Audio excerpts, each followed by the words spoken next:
Nexus Homes වෙතින් ගෙනෙන Build Smart with Nexus මාලාවේ තවත් වැදගත් විග්‍රහයකට හැමදෙනාමව සාදරයෙන් පිළිගන්නවා. හොඳයි අද අපි කතා කරන්නේ ගොඩක් දෙනෙක්ට බලපාන ඇත්තටම හරිව සංවේදී මාතෘකාවක් ගැන. හිතන්නකෝ Tamanගෙම කියලා ගයක් දොරක් හදාගන්න එක හැමෝගෙම හීනයක් නේ. ඒත් ඔය ලොකු මහන්සියකින් හදාගත්ත ගේ කිසිම නීතියානුකූල සැලසුම් අනුමැතියක් නැතුව තමයි හැදුවේ කියලා දැනගත්තොත් අන්න එතකොට ඒ හීන ටිකක් බය හිතන එකක් වෙන්න පුළුවන් නේද? සමහර විට මේක අහන කෙනෙක් දැනටමත් මේ ප්‍රශ්නෙට මුහුණ දීලා ඉන්නවත් ඇති. හැබැයි කලබල වෙන්න එපා. ඇත්ත සැලසුම් අනුමැතියක් නැතුව ගොඩනැගිල්ලක් හැදුවා කියන්නේ ලොකු ප්‍රශ්නයක් තමයි. ඒ වුණාට ඒකට විසඳුම් තියෙනවා. ඉතින් අපි මේ විග්‍රහය පුරාවටම කතා කරන්න යන්නේ අන්නේ විසඳුම් ගැන තමයි. හරි. එහෙනම් අපි කෙලින්ම යමු වැඩේට. මේ වගේ දෙයකට කොහොමද හරියටම මුහුණ දෙන්නේ? බලන්න මුලින්ම ගන්න ඕනේ පියවර ටික තමයි හැමදේටම වඩා වැදගත් වෙන්නේ. හරියට අත්තිවාරම වගේ. මේ ආරම්භය හරියටම කරගත්තොත් ඊටු වැඩ ටික ගොඩක් පහසු වෙනවා. හොඳයි. පළවෙනිම පියවර තමයි මේ ගැන හරියටම දන්න කෙනෙක්ගෙන් උපදෙස් ගන්න එක. ඒ කියන්නේ සුදුසුකම් තියෙන chartered architect කෙනෙක්, එහෙම නැත්නම් chartered engineer කෙනෙක්ව මුණ ගැහෙන්න ඕනේ. එතකොට එයාවිත් බලයි මේ ගොඩනැගිල්ල දැනට තියෙන නීති රෙගුලාසි වලට කොයිතරම් දුරට ගැලපෙනවද කියලා. උදාහරණයක් විදිහට කිව්වොත් පාරේ ඉඳන් තියන්න ඕනේ ඉඩ, අල්ලපු වත්තෙන් තියන්න ඕනේ ඉඩ, ওই වගේ දේවල්. ඊට පස්සේ දෙවෙනි පියවර. ඒ වෘත්තිගයටම කියලා ඔය ගොඩනැගිල්ල දැනට තියෙන විදිහටම ඒ කියන්නේ as is තත්වයටම සැලසුමක් plan එකක් හදාගන්න ඕන. අපි මේකට කියනවා as built plan කියලා. හරි. දැන් ඔරි කියපු මූලික ලියකියවිලි ටික ඒ කියන්නේ අර as built plan එක හැම හදාගත්තට පස්සේ අපිට යන්න වෙනවා රාජකාරී පැත්තට. ඒ කියන්නේ අදාළ පළාත් පාලන ආයතනයක් එක්ක වැඩ කටයුතු කරන්න.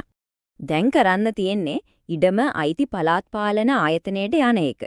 ඒක ප්‍රාදේශීය සභාවක් වෙන්න පුළුවන්, නගර සභාවක් වෙන්න පුළුවන්, එහෙම නැත්නම් මහනගර සභාවක් වෙන්නත් පුළුවන්. එතන සැලසුම් අංශයට ගිහිල්ලා regularization process එක ගැන විස්තර අහන්න ඕන. regularization කියන්නේ සරලවම අනවසර ඉදිකිරීම නීතියානුකූල කරන ක්‍රමවේදයට.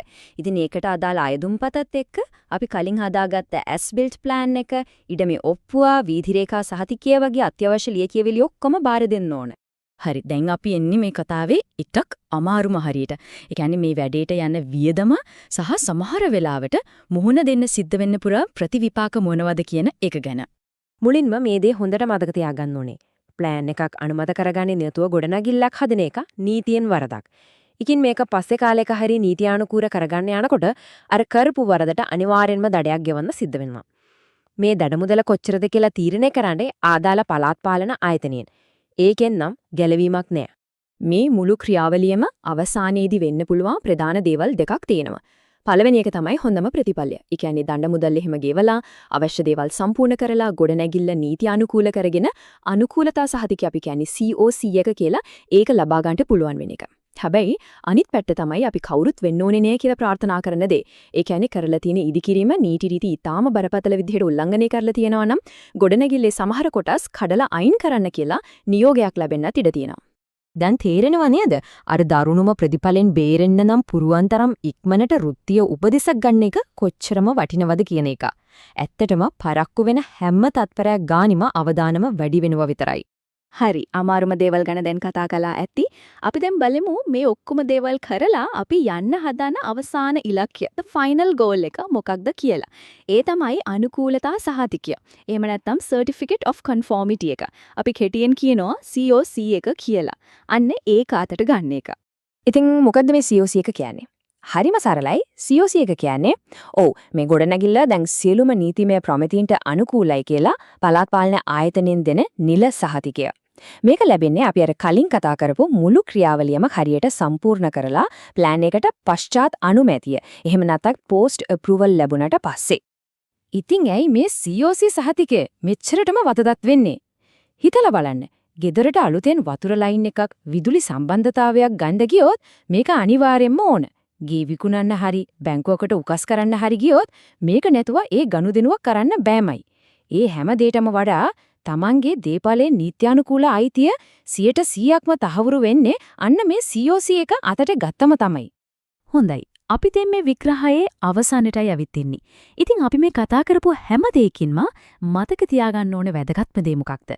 මීලනට ගත යුතු පියවර මොකක් වෙන්න ඕනද? මොහොතක් නැවතිලා හිතන්න. තමන්ගේ නිවසේ නීතියානුකූල බව ගැන 100%ක්ම විශ්වාසයක් තියෙනවද? පොඩි හරි සැකයක් හිතේ තියෙනවා නම් කරුණාකරලා ඒක කල් දාන්න එපා. ක්‍රියාත්මක වෙන්න ඕන හොඳම වෙලාව තමයි මේ. ඉතින් මේ කතා කරපු තොරතුරු මේ වගේ ප්‍රශ්නක ඉන්න තවත් කෙනෙක්ට උදව්වක් වෙයි කියලා හිතනෝ නම් මේ විග්‍රහයට ලයික් එකක් දාන්න, කමෙන්ට් එකක් දාන්න, ඒ වගේම ෂෙයා කරන්න තමතක කරන්න එපා. අපි හැමෝම එකතු වෙලා නීතියට අනුව බුද්ධිමත්ව අපේ හීන නිවහන හදාගමු.